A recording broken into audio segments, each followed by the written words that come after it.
ओम श्री सद्गुरु परमात्मने नमः। श्री योग वशिष्ठ महारामायण निर्वाण प्रकरण सर्ग 157। श्री वशिष्ठ जी बोले, हे रामचंद्र जी,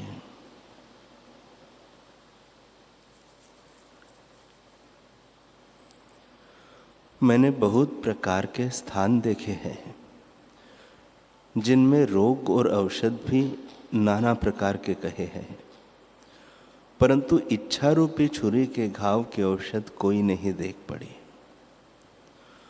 वह जब तब पाठ यज्ञ दान और तीर्थ से निवृत्त नहीं होती, और जितने संसार के पदार्थ हैं इनसे भी इच्छा रूपी रोग नष्ट नहीं होता। जब आत्मरूपी औषधि की जावे तभी नाश होता है, अन्यथा किसी प्रकार यह रोग नहीं जाता। हे रामचंद्र जी, जिस पुरुष को ज्ञान प्राप्त होता है उसकी इच्छा स्वाभाविक ही निवृत्त हो जाती है, पर आत्मज्ञान के बिना अनेक यत्नों से भी न जावेगी। जैसे स्वप्न की वासना जागे बिना नहीं जाती और अनेक उपाय करिए तो भी दूर नहीं होती। हे राम जी, जो जो वासना क्षीण होती है त्यों त्यों सुख की प्राप्ति होती है, और जो जो वासना की अधिकता होती है त्यों त्यों दुख अधिक होते हैं। यह आश्चर्य है कि मिथ्या संसार सत्य भासित होता है। जैसे बालक को वृक्ष में वैताल दिखता है और उससे वह भय पाता है, पर वह है नहीं, वैसे ही मूर्खता से आत्मा में संसार की कल्पना है, उससे जीव दुखी होता है। हे रामचंद्र जी, जो कुछ स्थावर जंगम जगत दिखता है सो सब ब्रह्म रूप है, ब्रह्म से भिन्न नहीं, पर भ्रम से भिन्न भिन्न प्रतीत होता है। जैसे आकाश में शून्यता, जल में द्रवता और सत्य में सत्यता ही है, वैसे ही आत्मा में जगत है। वह न सत्य है और न असत्य, आत्मा अनिर्वाच्य है। हे रामचंद्र जी, दूसरा कुछ बना नहीं तो क्या कहिए, केवल ब्रह्म सत्ता अपने आप में स्थित है। वह सबका अपना वास्तव रूप है। जब उसका साक्षात्कार होता है तब अहम रूप भ्रम मिट जाता है। जैसे सूर्य के उदय होने पर अंधकार का अभाव हो जाता है, वैसे ही आत्मा का साक्षात्कार होने पर अनात्म अभिमान रूपी अंधकार का अभाव हो जाता है और परम निर्वाण होता है। उसको एक और दो भी नहीं कह सकते, वह केवल शांत रूप परम शिव है। जैसे आकाश में नीलिमा दिखती है, वैसे ही आत्मा में जगत प्रतीत होता है। हे रामचंद्र जी, जिन्होंने ऐसे निश्चय किया है उसको इच्छा अनिच्छा दोनों तुल्य है।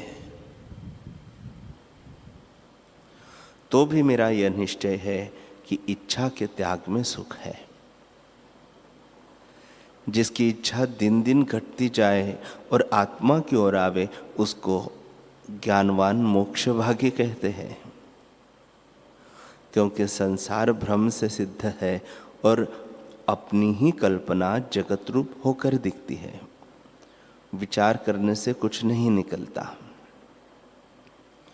संसार के उदय होने से आत्मा को कुछ आनंद नहीं और नाश होने से खेद नहीं होता, क्योंकि वह भिन्न नहीं है। जैसे समुद्र में तरंग उपजते और मिटते हैं, तो जल को हर्ष या शोक कुछ नहीं होता, क्योंकि वे जल से भिन्न नहीं है। वैसे ही संपूर्ण जगत ब्रह्म स्वरूप है, तब इच्छा क्या और अनिच्छा क्या? हे रामचंद्र जी, आदि परमात्मा से जो चित्त शक्ति उठी है, उसमें जब अहम हुआ तब स्वरूप का प्रमाद हुआ, और यही चित्त शक्ति मन रूप हुई। फिर आगे देह और इंद्रियां हुई, और अज्ञान से मिथ्या भ्रम उदय हुआ। इसी प्रकार जीव अपने साथ मिथ्या शरीर देखता है। जैसे जल दृढ़ जलता से बर्फ रूप हो जाता है, वैसे ही चित्त संवित प्रमाद की दृढ़ता से जीव, मन, इंद्रिया देह रूप होता है। जैसे कोई स्वप्न में अपना मरना देखता है, वैसे ही जीव शरीर को अपने साथ देखता है। जब चित्त शक्ति नष्ट होती है, तब शरीर कहा और मन कहा, यह कुछ नहीं भासित होता। जैसे स्वप्न में भ्रम से शरीर आदि दिखते हैं, वैसे ही इस जगत को भी जानो कि मिथ्या भ्रम से उदय है। जब अपने स्वरूप की ओर जीव आवे, तब सभी भ्रम मिट जाते हैं। हे रामचंद्र जी, जैसे भ्रम से आकाश में नीलापन दिखता है, वैसे ही विश्व भी न होने पर भी भ्रम से भासित होता है। आत्मा में यह कुछ आरंभ और परिणाम करके नहीं बना, उसी का स्वरूप है। जैसे आकाश और शून्यता तथा पवन और स्पंदन में कुछ भेद नहीं, वैसे ही आत्मा और जगत में भेद नहीं है। जैसे स्वप्न की सृष्टि अनुभव रूप है, कुछ भिन्न नहीं, वैसे ही जगत और आत्मा अनुभव से कुछ भिन्न नहीं है। हे रामचंद्र जी, चैतन्य आकाश परम शांत रूप है। उसमें देह और इंद्रियां भ्रम से प्रतीत होती है। क्रिया, काल, पदार्थ सब भ्रम मात्र है। जब आत्म स्वरूप में जाग कर देखोगे, तब द्वैत भ्रम निवृत्त हो जाएगा और केवल अद्वैत आत्मा ही प्रतीत होगा। दृश्य का अभाव हो जाएगा। ये पृथ्वी आदि जो तत्व भासित होते हैं, सो अविद्यमान है, और इनकी प्रतिभात होना मिथ्या उदय हुआ है।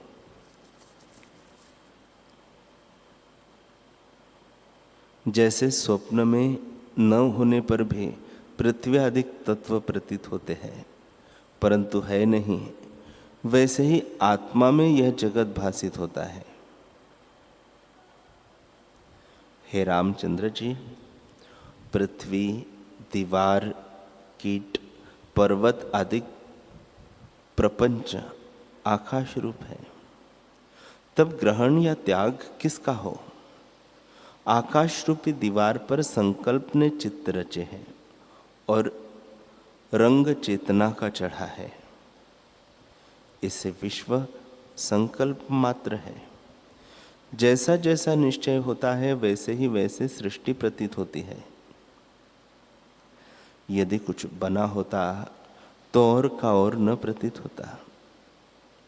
इससे कुछ बना नहीं, जैसा संकल्प होता है वैसा ही रूप आगे होकर भासित होता है। हे रामचंद्र जी, सिद्धों के पास एक चूर्ण होता है, उससे वे जो चाहते हैं सो करते हैं। पर्वत को आकाश और आकाश को पर्वत बना देते हैं। वह चूर्ण मैं तुमसे कहता हूं।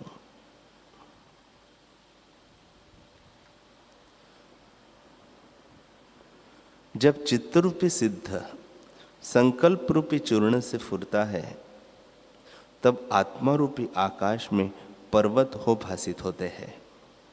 और जब चित्तरूपी सिद्ध का संकल्प उलटता है तब पर्वत भी आकाश रूप भासित होता है।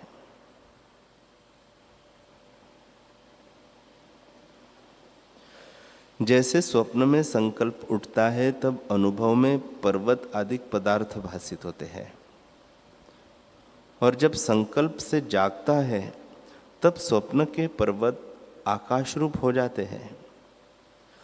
तो आकाश ही पर्वत रूप हुआ और पर्वत ही आकाश रूप होता है। वैसे ही हे रामचंद्र जी, यह सृष्टि कुछ बनी नहीं, संकल्प मात्र है। जैसा संकल्प होता है वैसे ही भासित होता है। जब विश्व के अत्यंत अभाव का संकल्प किया तब वैसा ही प्रतीत होता है। जैसे विश्व का अभ्यास किया है और विश्व भासित हुआ है, वैसे ही आत्मा का अभ्यास कीजिए तो क्यों न भासित हो। वह तो अपना ही स्वरूप है। जब आत्मा का अभ्यास कीजिएगा तब आत्मा ही भासित होगा, विश्व का अभाव हो जाएगा। अपने अपने संकल्प से आकाश में अनेक सृष्टि भासित होती है। जैसा किसी का संकल्प होता है वैसे ही सृष्टि उसको देख पड़ती है। जैसे चिंतामणि और कल्प वृक्ष में दृढ़ संकल्प होता है तो उनसे यथा इच्छित पदार्थ निकल आते हैं, पर वे कुछ बने नहीं और चिंतामणि भी परिणाम को प्राप्त नहीं हुई, ज्यों की त्यों पड़ी है। केवल संकल्प की दृढ़ता से वे पदार्थ भासित होते हैं। वैसे ही यह प्रपंच भी आकाश रूप है। जैसे आकाश में शून्यता है वैसे ही आत्मा में जगत है। हे रामचंद्र जी, सिद्ध के जो वचन फुरते हैं वही संकल्प की तीव्रता होती है। जो चित्त शुद्ध होता है तो दूसरी सृष्टि को भी जानता है। जो पुरुष वचन सिद्ध होने के निमित्त वासना को सूक्ष्म करता है अर्थात रोकता है, तो उसके वचन सिद्ध पाता है, और जैसा संकल्प करता है वैसा ही सिद्ध होता है। हे रामचंद्र जी, जितना यह दृश्य की ओर से उपरत होकर अंतर्मुख होता है उतने ही वचन सिद्ध होते जाते हैं। चाहे वर दे चाहे शाप दे, वह पूरा होता है। हे रामचंद्र जी, एक प्रमाण ज्ञान है कि यह पदार्थ इस प्रकार है।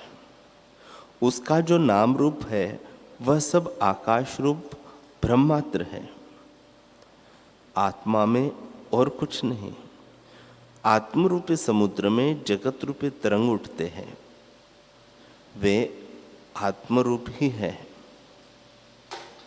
जिसको ऐसा ज्ञान हुआ है उसको इच्छा और अनिच्छा का ज्ञान नहीं रहता और सब आकाश रूप ही भासित होता है। हे रामचंद्र जी, आत्मरूपी फूल में यह जगत सुगंध है। जैसे पवन और निस्पंदन में भेद नहीं, वैसे ही आत्मा और जगत में भी भेद नहीं। हे रामचंद्र जी, पत्थर पर लकीर खींचिए तो वह पत्थर से भिन्न नहीं होती, वैसे ही ब्रह्म से जगत भिन्न नहीं है। हे राघव, देश काल पृथ्वी आदि तत्व और मैं मेरा सब आत्मरूप और अविनाशी है।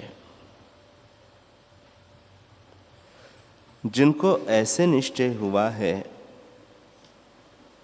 उनको राग द्वेष नहीं रहता, उन्हें सब आत्मरूप ही प्रतीत होता है। हरि ओम।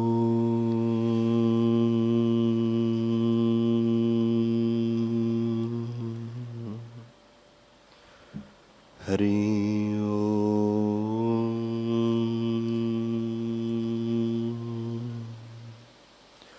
ओम सहना भवतु सहनो भुनक्तु सह वीर्यं करवावहै तेजस्विनावधीतमस्तु मा विद्विषावहै।